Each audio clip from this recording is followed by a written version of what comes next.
Calvino, quando você lê as suas Institutas, ele cria num negócio que se chama fé temporária, que algumas pessoas, de forma caricata na internet, inclusive irmãos arminianos, vão chamar de aquela ideia de fé esvanecente, aquela coisa toda, né? Mas eles não estão errados, porque Calvino crê nesse negócio que se chama fé temporária. O que significa isso?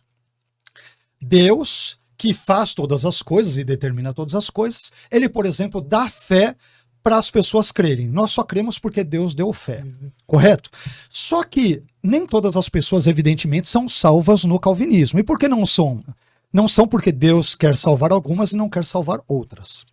Só que o que acontece, Deus, nessa percepção desse sistema teológico do calvinismo, ele, quando uma pessoa, por exemplo, que nós arminianos dizemos que ela apostatou da fé, se seguirmos à risca a visão de Calvino, ele vai dizer o seguinte: porque algumas pessoas mantêm fé em Deus, em Cristo, no Espírito Santo, na Bíblia e tudo, por um tempo e depois, por exemplo, se apostatam e eventualmente nunca mais voltam para o Evangelho. Elas morrem na apostasia.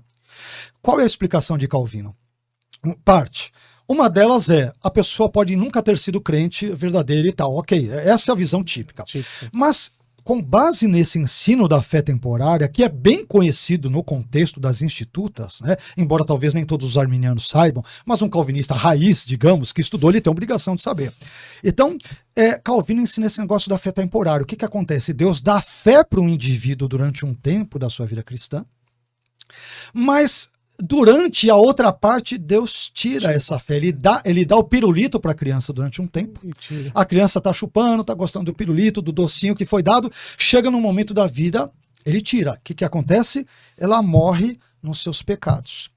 Aí é que vem, é uma coisa mais chocante que a outra. O pior de tudo, chega no dia do juízo, do trono branco, do trono, né, no julgamento final, Deus vai pedir satisfação para essa pessoa, mas por que você não creu em mim? Ora bola, Senhor, eu não criei porque o Senhor não me deu a fé perseverante para eu crer no Senhor durante todos os dias da minha vida. Então eu deixei de crer, eu criei até metade do percurso e na outra metade eu abandonei o meu caminho, ou o caminho do Senhor, melhor dizendo, o caminho da fé, o caminho da vida cristã e tal, porque o Senhor tirou. Isso é tão interessante que um autor calvinista, né? Chamado R.T. Kendall, que tem uma ou outra obra dele, ou trechos de obras dele traduzidas para o português.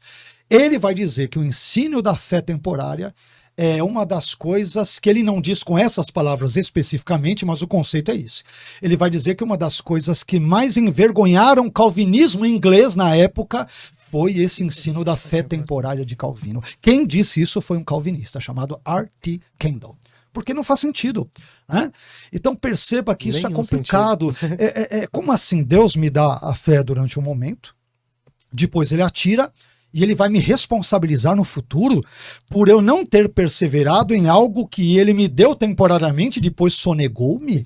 Como assim? Ele determinou, né? E ele que determinou tudo. É o caso do Judas, então, porque o Judas obedeceu, porque Deus determinou, então Judas obedeceu. Aí chega lá no juízo, fala: Judas, você vai ser condenado. Mas peraí, eu obedeci. Exatamente. O caso do Judas deveria ser aplaudido, né? Judas deveria ser aplaudido. Meu servo bom e fiel, entra pro reino do seu Senhor, porque você fez tudo que eu te mandei. Eu mandei você roubar e você roubou. Eu mandei você trair o meu filho com um beijo e você traiu. Eu pedi depois para você se enforcar, porque Deus determinou tudo, inclusive a forca de Judas, até o suicídio de Judas, né?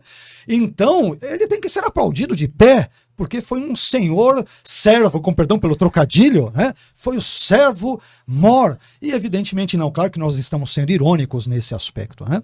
Então, obviamente, os calvinistas irão dizer de forma geral que Judas ele nunca foi regenerado. Nunca foi, né? Só que aí nós temos outros problemas, porque João 17:12, entre outros textos, irão dizer que nenhum dos que me deste, referindo-se aos discípulos, se perdeu, a não ser o filho da perdição, para que se cumprisse tal, as escrituras.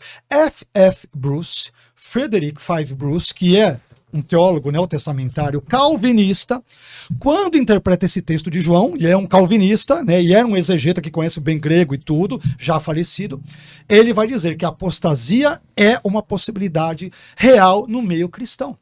E ele cita Judas como um apóstata, alguém que estava no caminho, mas depois se desviou. E essa é a leitura natural do texto, né? Mas que, obviamente, de forma geral, os nossos irmãos calvinistas não verão. Eles verão, de fato, Judas apenas como um cristão nominal, alguém que nunca foi, de fato, regenerado e assim por diante. É óbvio que nós não temos descrições explícitas e totalmente detalhadas quanto à vida dele.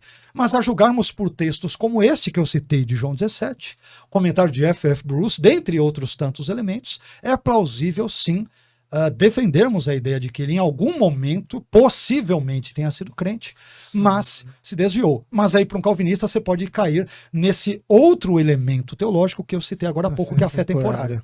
Então pode ser, vai depender do intérprete calvinista, vai depender porque, obviamente, no calvinismo, no arminianismo, nesses e em outros sistemas teológicos, obviamente as pessoas não vão concordar 100% com as perspectivas do seu próprio sistema, né?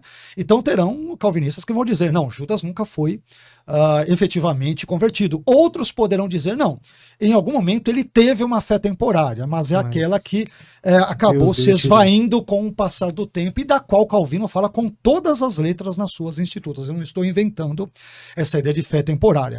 Ela é sobejamente conhecida no contexto calvinista. Então perceba que nós temos muitos problemas no calvinismo. A maneira como vem a soberania divina, a liberdade humana, esse conceito da fé temporária, para não dizer a eleição incondicional, a expiação limitada e tantas outras coisas que aí a gente...